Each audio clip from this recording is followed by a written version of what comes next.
Now turn to Section 1. Section 1. You will hear a conversation between the director of a childcare centre and a parent enrolling her child in the centre. First, you have some time to look at questions 1 to 6.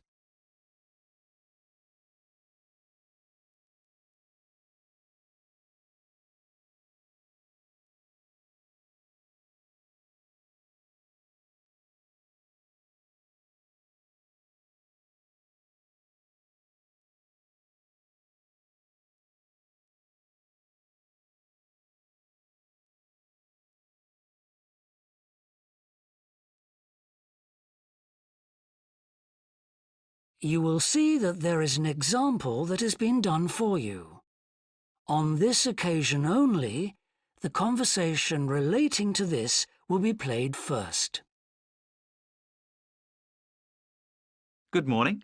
Welcome to the Early Learning Childcare Centre. How may I help you? Hi, I spoke to you last week about enrolling my daughter for next year. Oh, yes. I'll just get some details from you. So, you're her mother, That's right. and can I have your name? It's Carol Smith. The parent's name is Carol Smith, so Smith has been written in the space. Now we shall begin. You should answer the questions as you listen, because you will not hear the recording a second time. Listen carefully and answer questions 1 to 6. Good morning. Welcome to the Early Learning Childcare Centre. How may I help you? Hi, I spoke to you last week about enrolling my daughter for next year. Oh, yes. I'll just get some details from you. So, you're her mother, That's right. and can I have your name? It's Carol Smith.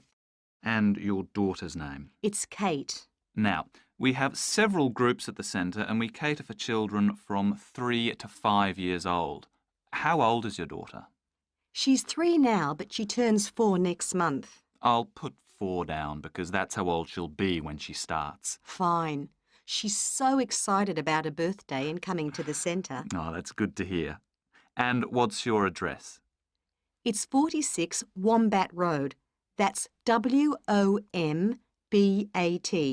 Woodside 4032. And what's the phone number? Oh, it's 3345 9865. So, have you decided on the days you would like to bring your daughter here? I'd prefer Monday and Wednesday if possible. I'll check. Monday's fine, but I think the centre is already full for Wednesday. Yes. Sorry, it seems to be a very popular day. We can offer you a Thursday or a Friday as well. Oh dear. I suppose Thursday would be all right because she has swimming on Friday. OK, got that. Because a lot of parents work, we do offer flexible start and finish times. We're open from 7:30 in the morning until 6 o'clock at night. What time would you like your daughter to start? I need to get to work in the city by 9, so I'll drop her off at 8:30. You're pretty close to the city here, so that should give me plenty of time to get there. That's fine. Now, we also need to decide which group she'll be in. We have 2 different groups and they're divided up according to age. There's the green group, which is for 3 to 4-year-olds, and then there's the red group, which is for 4 to 5-year-olds. She's quite mature for her age and she can already write her name and read a little. Well, I'll put her in the red group and we can always change her to the green one if there are any problems. That sounds fine. OK, let's move on to meals. We can provide breakfast, lunch and dinner. As she's finishing pretty early, she won't need dinner. Will you give her breakfast before she comes? Yes, she'll only need lunch. Before you hear the rest of the conversation, you have some time to look at questions 7 to 10.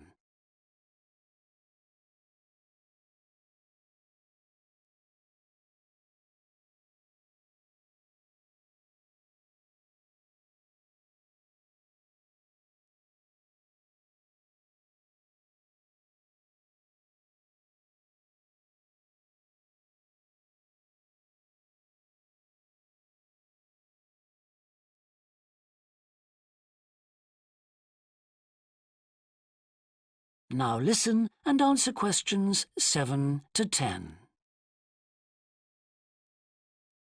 Now, does she have any medical conditions we need to know about? Does she have asthma or any hearing problems, for example? No, but she does need to wear glasses. Oh, I'll make a note of that. Yeah, she's pretty good about wearing them. She can't see much without them. Right. OK. Now, I also need emergency contact details. So what sort of information do you need? Just the name and number of a friend or family member we can contact in case we can't get hold of you at any time. OK. That'd better be my sister, Jenny Ball. Uh-huh. That's B-A-L-L.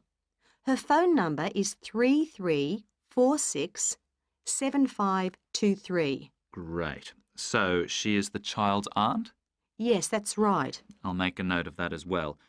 Now, is there anything you'd like to ask? What about payment? How much are the fees each term? Well, for 2 days and the hours you've chosen, that will be $450 altogether. OK, and do I have to pay that now? No, we send out invoices once the children start at the centre. You can choose to pay at the end of each term, or we do offer a slightly discounted rate if you pay every month. Oh, I'll do that then. I find it easier to budget that way, and I'm not used to the term dates just yet. Good. It makes it a lot simpler for us as well. Well, that's everything. Would you like me to show you around the centre? We can go. That is the end of section 1. You now have half a minute to check your answers.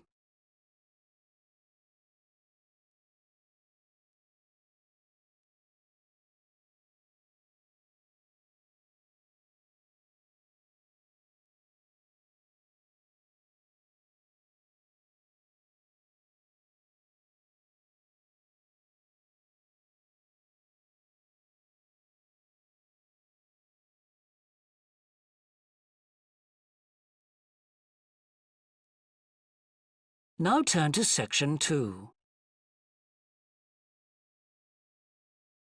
Section 2. You will hear a woman called Alice Bussell talking on the radio about the Dolphin Conservation Trust, an organisation which tries to protect dolphins. First, you have some time to look at questions 11 to 15.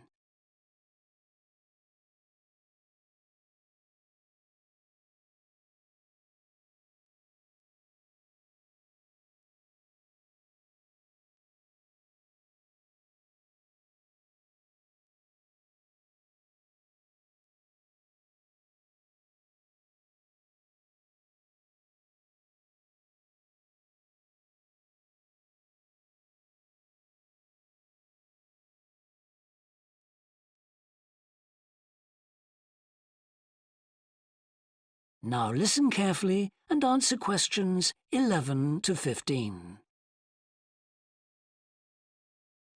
Today we're pleased to have on the show Alice Bussell from the Dolphin Conservation Trust. Tell us about the trust, Alice. Well, obviously its purpose is to protect dolphins in seas all around the world. It tries to raise people's awareness of the problems these marine creatures are suffering because of pollution and other threats. It started 10 years ago, and it's one of the fastest growing animal charities in the country, although it's still fairly small compared with the big players in animal protection. We're particularly proud of the work we do in education. Last year, we visited a huge number of schools in different parts of the country, going round to talk to children and young people aged from 5 to 18. In fact, about 35% of our members are children. Oh. The charity uses its money to support campaigns, for example, for changes in fishing policy and so forth. It hopes soon to be able to employ its first full-time biologist with dolphin expertise to monitor populations. Of course, many people give their services on a voluntary basis, and we now have volunteers working in observation, office work and other things. I should also tell you about the award we won from the Charity Commission last year for our work in education. Although it's not meant an enormous amount of money for us, it has made our activities even more widely publicised and understood. In the long term, it may not bring in extra members, but we're hoping it'll have this effect. Is it possible to see dolphins in UK waters? Yes, in several locations. And we have a big project in the east part of Scotland. This has long been a haven for dolphins because it has very little shipping. However, that may be about to change soon because oil companies want to increase exploration there. We're campaigning against this because although there'll be little pollution from oil, exploration creates a lot of underwater noise. It means the dolphins can't rest and socialise. This is how I became interested in dolphin conservation in the first place. I had never seen one, and I hadn't been particularly interested in them at school. Then I came across this story about a family of dolphins who had to leave their home in the Moray Firth because of the oil companies, and about a child who campaigned to save them. I couldn't put the book down. I was hooked. Before you hear the rest of the talk, you have some time to look at questions 16 to 20.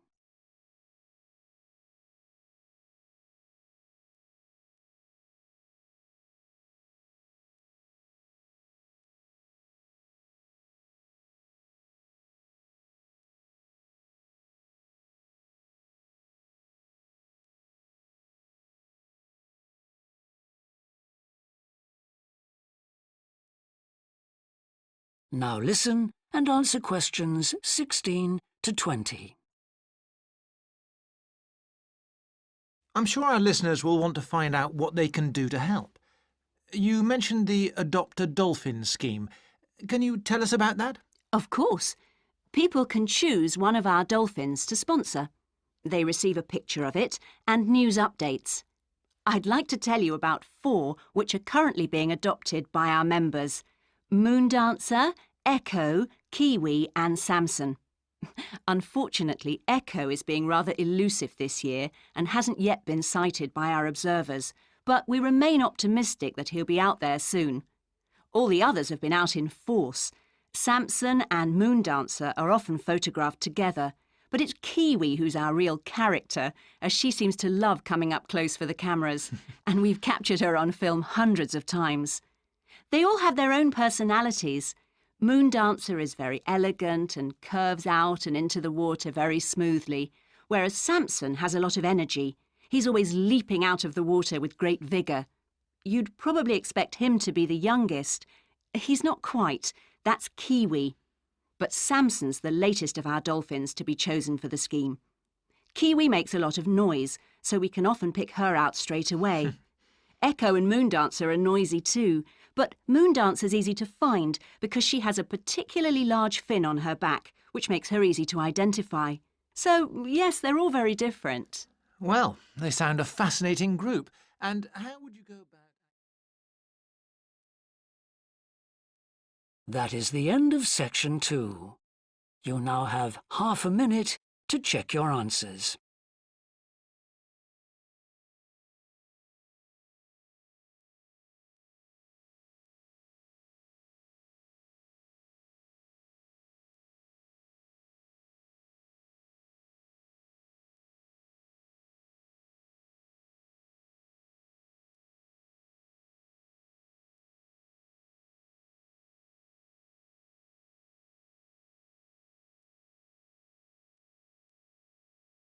Now turn to section 3.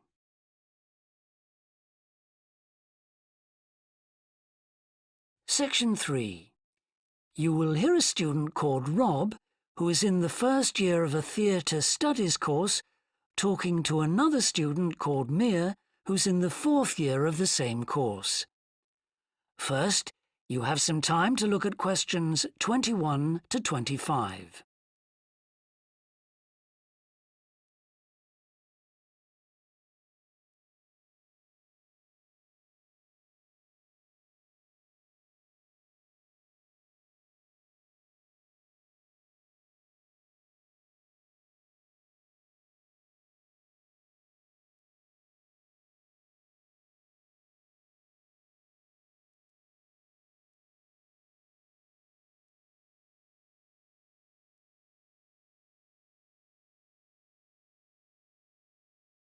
Now listen carefully and answer questions 21 to 25.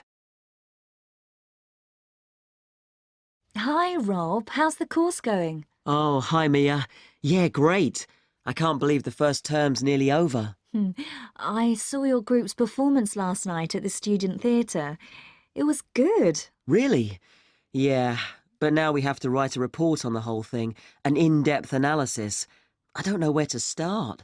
Like, I have to write about the role I played, the doctor, how I developed the character. Well, what was your starting point? My grandfather was a doctor before he retired, and I just based it on him. Okay, but how? Did you talk to him about it? He must have all sorts of stories, but he never says much about his work, even now. He has a sort of authority, though. So, how did you manage to capture that?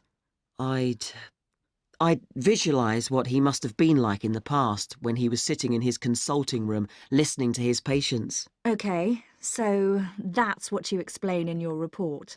Right. Then there's the issue of atmosphere. So, in the first scene, we needed to know how boring life was in the doctor's village in the 1950s. So when the curtain went up on the first scene in the waiting room, there was that long silence before anyone spoke. And then people kept saying the same thing over and over, like, cold, isn't it? Yes, and everyone wore grey and brown and just sat in a row. Yes, all those details of the production. And I have to analyse how I functioned in the group, what I found out about myself. I know I was so frustrated at times when we couldn't agree. Yes. So did one person emerge as the leader? Sophia did. That was okay. She helped us work out exactly what to do for the production, and that made me feel better, I suppose. When you understood what needed doing? Yes. And Sophia did some research too. That was useful in developing our approach. Like what? Well, she found these articles from the 1950s about how relationships between children and their parents, or between the public and people like bank managers or the police, were shifting. Interesting. And did you have any practical problems to overcome? Well, in the final rehearsal, everything was going fine until the last scene. That's where the doctor's first patient appears on stage on his own. The one in the wheelchair? Yes. And he had this really long speech with the stage all dark except for one spotlight. And then that stuck somehow, so it was shining on the wrong side of the stage. But anyway, we got that fixed, thank goodness. Yes, it was fine on the night. Before you hear the rest of the discussion, you have some time to look at questions 26 to 30.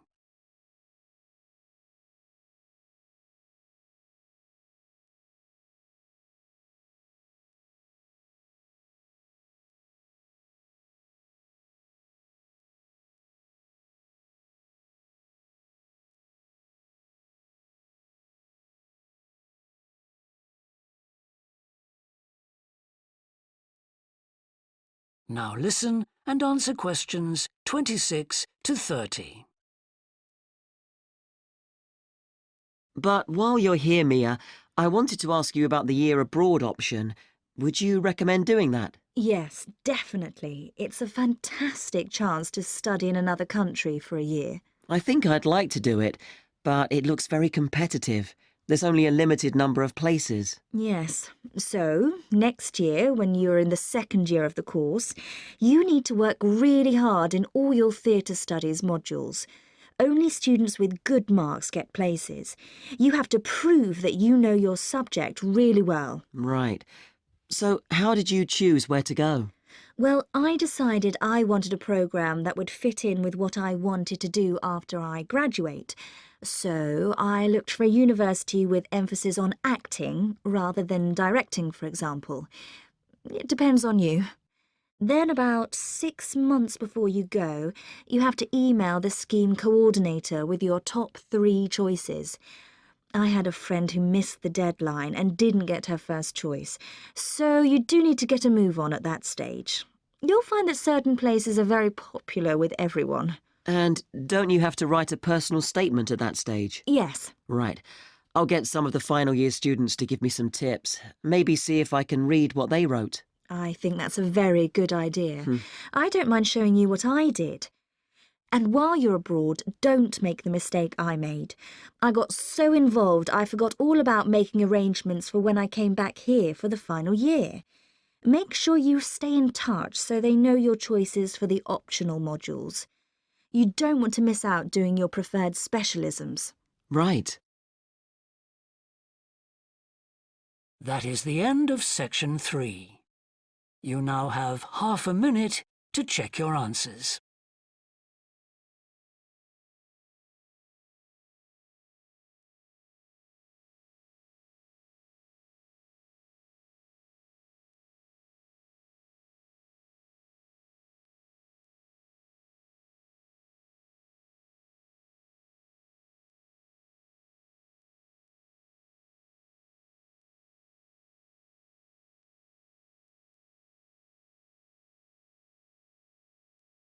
Now turn to section 4.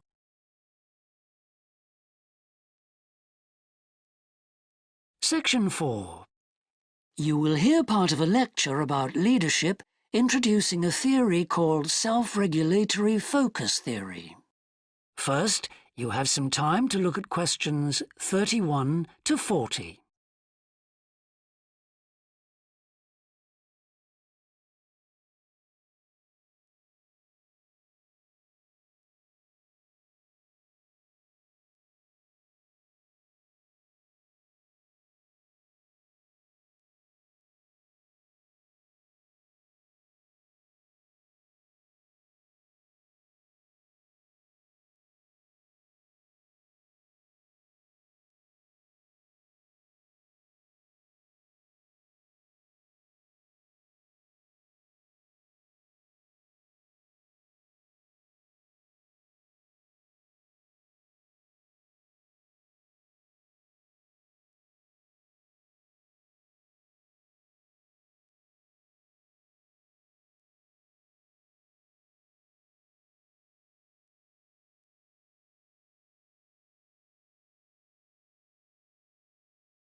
Now listen carefully and answer questions 31 to 40. Today, I want to talk about self-regulatory focus theory and how the actions of leaders can affect the way followers approach different situations. Self-regulatory focus theory is a theory developed by Torrey Higgins. He says that a person's focus at any given time is to either approach pleasure or avoid pain. These are two basic motivations that each and every one of us has, and they cause us to have different kinds of goals. Promotion goals in different life situations emphasize achievement. Prevention goals are oriented towards the avoidance of punishment. In a specific situation, our thoughts might focus more on promotion goals or more on prevention goals. The theory suggests that two factors affect which goals we are focusing on. First, there is a chronic factor. This factor is connected to a person's personality and says that each person has a basic tendency to either focus more on promotion goals or focus more on prevention goals as part of his or her personality. Second, there is a situational factor, which means that the context we are in can make us more likely to focus on one set of goals or the other. For example, we are more likely to be thinking about pleasure and to have promotion goals when we are spending time with a friend. In contrast, if we are working on an important project for our boss, we are more likely to try to avoid making mistakes and therefore have more prevention goals in our mind. Research has shown that the goals we are focusing on at a given time affect the way we think. For example, When focusing on promotion goals, people consider their ideal self, their aspirations and gains. They don't think about what they can lose, so they think in a happier mode. They feel more inspired to change. When people are focusing on prevention goals, they think about their ought self. What are they supposed to be? What are people expecting from them?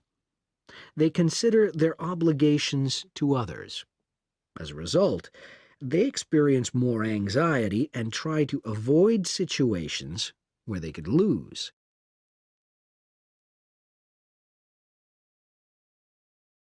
Now that I have talked about the two focuses and how they affect people, I want to look at the idea that the way leaders behave, or their style of leading, can affect the focus that followers adopt in a specific situation.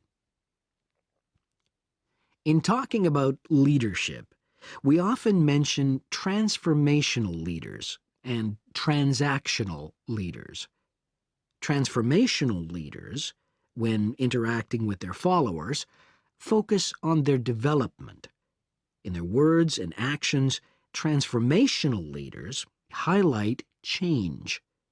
Their speech is passionate and conveys a definitive vision. All of these things can encourage followers to think about what could be. In other words, they inspire a promotion focus in their followers. In contrast, transactional leaders focus on developing clear structures that tell their followers exactly what is expected of them. While they do explain the rewards people will get for following orders, they emphasize more how a follower will be punished, or that a follower won't get rewarded if his or her behavior doesn't change. In short, they emphasize the consequences of making a mistake. This emphasis will clearly lead followers to focus on avoiding punishment and problems. This is clearly a prevention focus. In conclusion, it is important to understand that one focus is not necessarily better than the other one. For a designer who works in a field where a lot of innovation is needed, a promotion focus is probably better. In contrast, a prevention focus, which causes people to work more cautiously and produce higher quality work, might be very appropriate for a job like a surgeon, for example. The main point of the research, though, is that the actions of leaders can greatly influence whether people approach a situation with more of a promotion focus or more of a prevention focus. That is the end of section 4. You now have half a minute to check your answers.